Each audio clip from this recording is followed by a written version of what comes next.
আসসালামু আলাইকুম ভিউয়ার্স, আশা করি সকলেই ভালো আছেন। তো Realme C30 এই স্মার্টফোনটি কিন্তু সদ্য বাংলাদেশে লঞ্চ করা হয়েছে এবং এই ফোনটি নেওয়ার জন্য আপনারা হয়তো অনেকেই প্রিপারেশন নিয়েছেন, কিন্তু এই ভিডিওটি অবশ্যই দেখবেন, কেননা আজকের এই ভিডিওতে আমরা এই স্মার্টফোনের কিছু নেগেটিভ দিক রয়েছে এবং কিছু পজিটিভ দিক রয়েছে।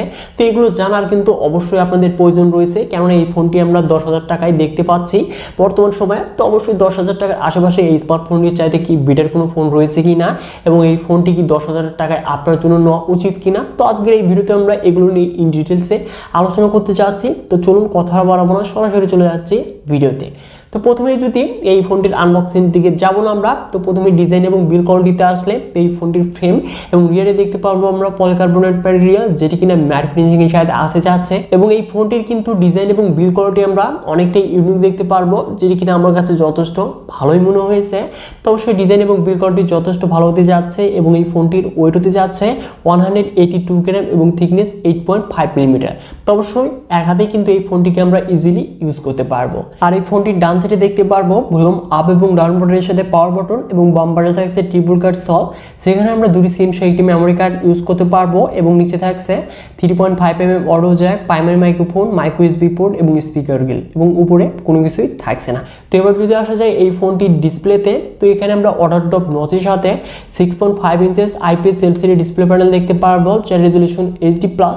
তো অবশ্যই এই ডিসপ্লের কালার কন্ট্রাস্ট তো সকল কিছু ভালোই হতে চাচ্ছে, বিশেষ করে সানলাইটে গেলে একটু ট্রাভেল করবে, তো এটা কিন্তু এই বাজেটে বানিয়ে নিতেই হবে। তো এই বাজেটে ডিসপ্লে কোয়ালিটি কিন্তু যথেষ্ট ভালোই বলা যায়।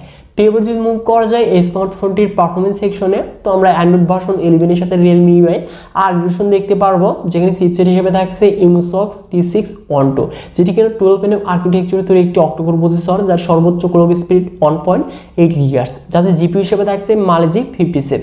তো এই চিপসেটটি কিন্তু আমরা আদার্স Realme ফোনেও দেখেছি, তো C31 এ দেখেছি। এই চিপসেটটি কিন্তু যথেষ্ট পাওয়ারফুল চিপসেট, বিশেষ করে আপনারা যারা কিনা গেমার রয়েছেন, তো পাবজিতে স্মুথ হাই এবং এইচডি হাই সেটিংসে প্লে করতে পারবো। তো অবশ্যই যারা কিনা গেমার রয়েছেন, তো এই বাজেটে যে সবচেয়ে সেরা স্মার্টফোন হতে যাচ্ছে এই ফোনটি, তা তো চোখ বন্ধ করে বলা যায়। তো আদার যে গেমগুলো রয়েছে সেই গেমগুলো কিন্তু স্মার্টফোনটি দিয়ে যথেষ্ট ভালো প্লে করতে পারবেন। তো সকল গেমগুলো কিন্তু স্মার্টফোনটি দিয়ে আপনারা ইজিলি প্লে করতে পারবেন মিডিয়াম সেটিংস রেখে। এবং এই ফোনটিতে আরও থাকছে 8GB DDR4 RAM এবং স্টোরেজ টাইপ UFS 2.2। তো অবশ্যই ডাটা রিড এবং রাইটও কিন্তু যথেষ্ট ভালো হতে যাচ্ছে। তো অবশ্যই এই স্মার্টফোনটির পারফরমেন্স সেকশনে কিন্তু এক কথায় সেরা হতে যাচ্ছে এই বাজেটে বর্তমান সময় অনুযায়ী। তো এবার যদি মুভ করা যায় এই স্মার্টফোনটির ক্যামেরাতে, তো রিয়ারে দেখতে পারবো সিঙ্গেল ক্যামেরা, যেটি কিনা 8 মেগাপিক্সেল, যার অ্যাপারচার হলো 2.0, যেটি দিয়ে আমরা 1080p 30fps এর সর্বোচ্চ ভিডিও রেকর্ড করতে পারবো। তো স্মার্টফোনটির মেন ক্যামেরার পিকচারগুলো দেখতেই পাচ্ছেন। তো এই বাজেটে এর চাইতে কিন্তু বেটার কিছু আশা করা যায় না, তো এই বাজেটে ঠিকঠাকই রয়েছে। এবং এই ফোনটির ফ্রন্টে দেখতে পারবো আমরা 5 মেগাপিক্সেল সেলফি ক্যামেরা, যেটি দিয়ে আমরা 720p 30fps এ রেকর্ড করতে পারবো। তো এই ফোনটি কিন্তু ক্যামেরা সেন্ট্রিক না, তো আপনারা যারা ক্যামেরা লাভার রয়েছেন, তো এই স্মার্টফোনটি কিন্তু আমি কখনোই সাজেস্ট করবো না এই বাজেটে। তো এবার যদি মুভ করা যায় এই স্মার্টফোনটির কমন ফিচার্সে, তো এখানে আমরা অল কমন ফিচার্স দেখতে পারবো এবং এই ফোনটিতে আমরা কোনো ফিঙ্গারপ্রিন্ট স্ক্যানার দেখতে পারবো না। তো অবশ্যই এখানে ফেস আনলকের সিস্টেম কিন্তু থাকছে, তো অবশ্যই এখানে ফিজিক্যাল ফিঙ্গারপ্রিন্ট কিন্তু দেওয়া উচিত ছিল। এবং ফোনটিতে দেখতে পারবো 5000 mAh ব্যাটারি, যেটি কিনা 10 ওয়াট চার্জিং সাপোর্ট। এবং এই ফোনটি আমরা দুটি কালার ভ্যারিয়েন্টে দেখতে পারবো, ব্লু এবং গ্রিন। তো এবার যদি আসা যায় এই স্মার্টফোনটির প্রাইসে, তো এই ফোনটির 2GB 32GB ভ্যারিয়েন্টে বাংলাদেশে 10,000 টাকা অ্যাভেলেবল রয়েছে।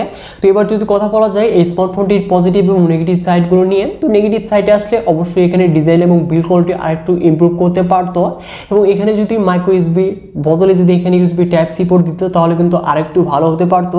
এবং যারা কিনা ক্যামেরার লাভার রয়েছেন, তো কখনোই এই স্মার্টফোনটি আমি সাজেস্ট করবো না। তো অবশ্যই এখানে ক্যামেরাটি একদম বাজে দেওয়া হয়েছে, এবং বাদ বাকি তো এখানে যদি ফিঙ্গারপ্রিন্ট স্ক্যানার কথা বলি, তো এটি থাকলেও কিন্তু বেস্ট হতে পারতো। তো তাছাড়া কিন্তু এবার যদি আসা যায় পজিটিভ সাইডে, তো এখানে ডিসপ্লে কোয়ালিটি ভালো হতে যাচ্ছে। এবং এই ফোনটি বিশেষ করে আপনারা যারা গেমার রয়েছেন, তো অবশ্যই স্মার্টফোনটিকে চোখ বন্ধ করে এই বাজেটে নিতে পারেন। তো এই বাজেটে ভালো গেমিং পারফরমেন্স দেবে কিন্তু এই ফোনটি।